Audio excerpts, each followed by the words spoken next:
ইটা কি হইছে রে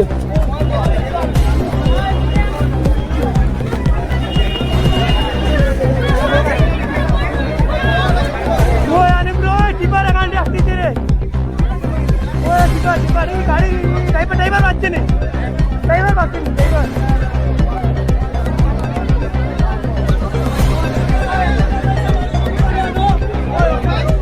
ওই মানুষ বাড়াইছেন রে ও বেন্দা ড্রাইভার দরবি হলো কামাইলা ওই আমি বলবো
তোমার লগে কে আসলো নি ওটা ধরি আরে ওটা ফেসলো ধরি আরে ওটা বলতে দিছে না আমরা আজ আবাজি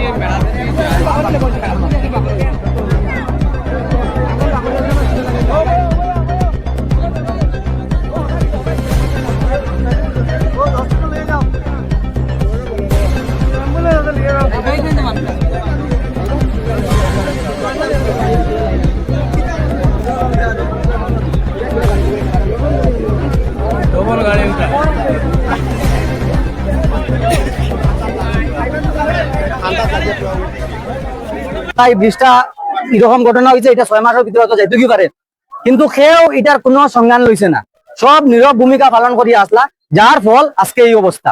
আজকে দুলছড়া বীজের অবস্থা সেম, আর আনিপুরের বীজও গেল, কিন্তু 6 মাস আগে যদি এটা কোনো মানে রক্ষণাবেক্ষণ করা যেত, তাই এই ব্রিজটা বানাই দিত। 6 মাস আগে এখানে রিপেয়ারিং হয়েছে, কিতা হয়েছে, কালার হয়েছে, আরো কিতা কিতি হয়েছে আমি দেখছি, কিন্তু কিলা হয়েছে কিতা হয়েছে তা আমি দেখতাম পারছি না, সময় পাইছি না। তার এই ঘটনাটা আমার খেয়াল আছে।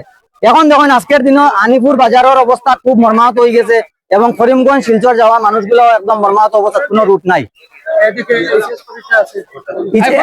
পরীক্ষা দুইটা, আমরা এখানে 2-3টা বড় স্কুল আছে, আলিকরা আছে, আদর্শ আছে, তারপরে নারায়ণনাথ, 3টা স্কুলে আমরা এখানে প্রায় 3000 বেড়াটুকু স্কুল আছে, 3-4টা স্কুল আনিপুর বাজারের ভিতরে আছে।